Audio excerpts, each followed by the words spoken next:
Hello to everyone in the internet. Welcome to Thursday, maggots. It's January 24th.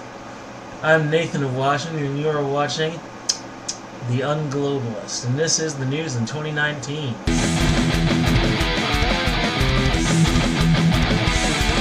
Alright, so the U.S. has been threatening to regime change Venezuela. And of course, it's over oil.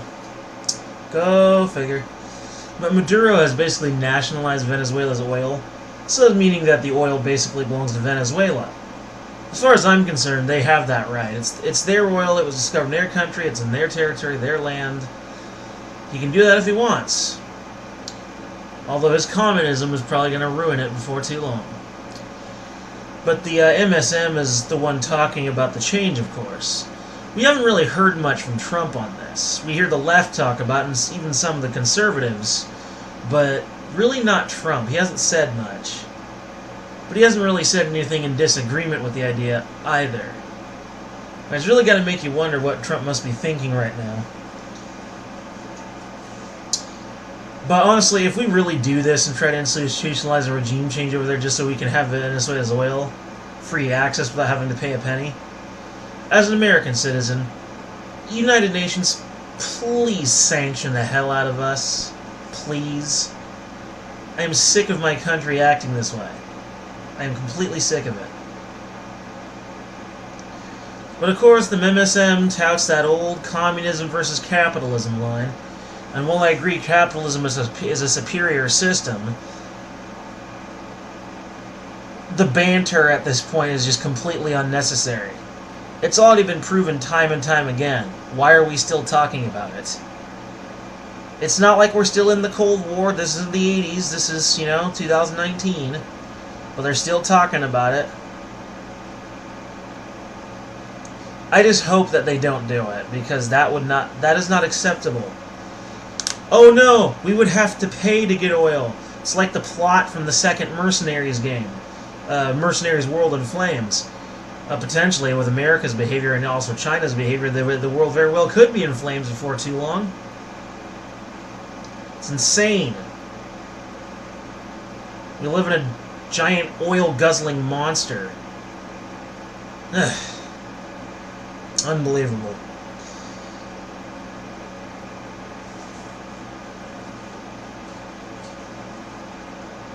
Bottom line is, just leave them alone. It's their fucking oil. If you want it so badly, pay for it.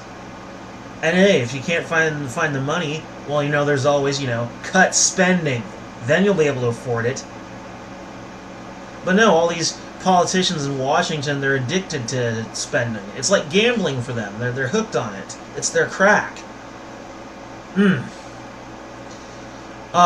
Middle Eastern immigrants in the United States caught conspiring to carry out ISIS-supportive attacks. These 3 guys, Muse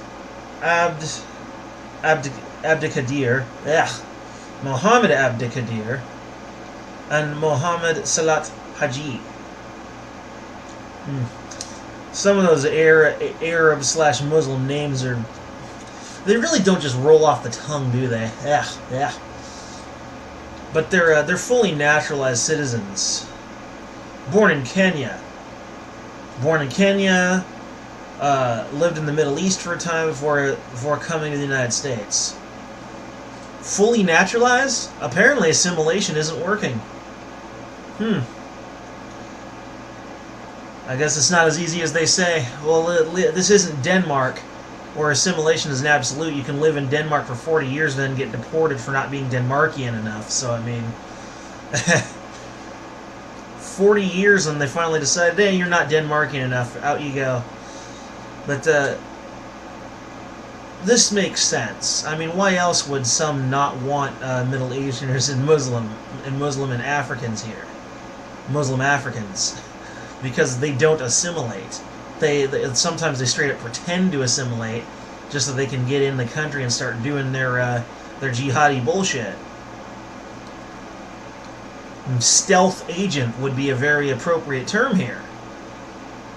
But basically they wanted to go join ISIS, and they were going to mow down infidels with a car if they could not.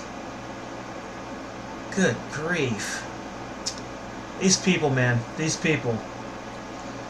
But from what I saw, this is pretty much an open and shut case. They're guilty, straight up. They come here, they find their way in here, and they do it for the purpose of finding a vulnerability or a vulnerable spot and attack our people. That's what they're up to. That's what they're doing. It's sickening.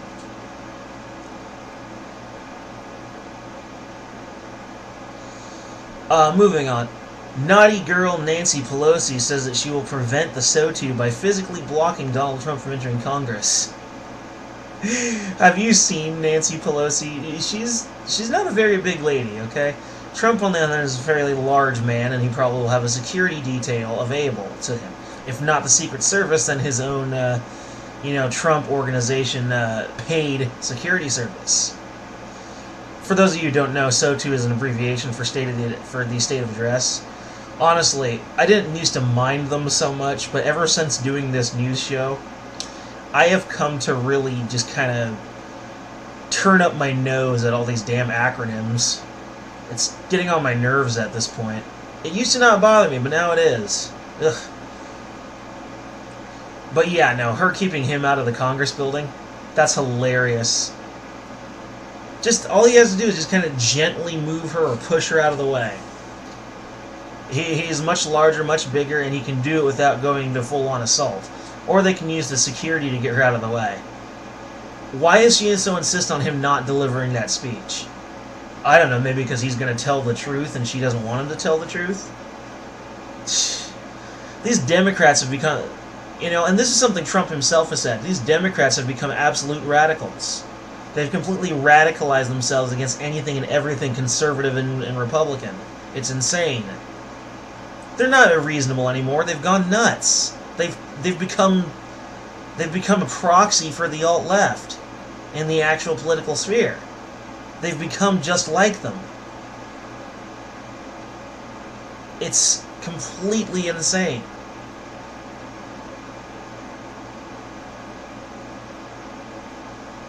And what really gets me is the fact that these moderate liberals who aren't like full-on leftists like to pretend that the leftists or SJWs either are an exaggerated evil or sometimes even trying to act like they're not even a thing at all, and that it's all just made up.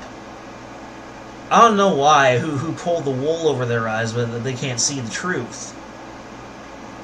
This is just all pure insanity. No wonder you'd want to be a conservative right now, right? Or libertarian, which, well, I can't really say I'm truly a libertarian anymore, I'm more of just a moderate conservative, but, I have some libertarian leanings and I have total respect for them, even if I don't agree with all their ideas. See? Even in 2019, someone can have total respect for someone else in a different position. So it is possible. So don't give up on civility just yet.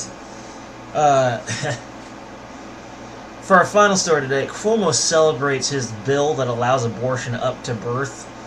He lit up several New York buildings pink. And gave a neat little heartfelt speech and all that. The bill fails, of course, to properly outline what counts as women's health. Of course, postpartum depression and expansion, which is stuff women have been dealing with for thousands of years, and they're only just now complaining about it. Convenient, right? Basically, I see Cuomo as a serial killer of babies. I see him as no different than a baby killer. Because that's basically what he is. That's what all these pro-abortionists are, to some extent. And of course they would deny that. They're fish that don't know they're wet.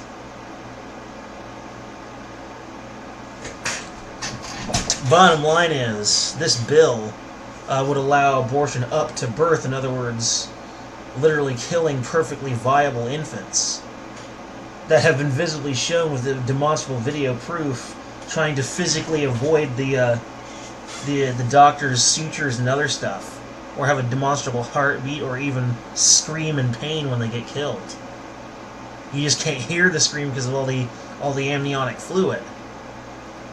The oxygen in their little lungs can't pass through it, so you can't hear it. It's too thick. It's thick and soupy. It's sickening that this is allowed. Abortion, straight up, should just be illegal. It sickens me. Oh, a woman's right to choose! A woman's right to choose murder. Straight up. You can't disprove it. All you do is just muddy the waters. Anyway, that's it for the Young Globalist today, folks. I'm out.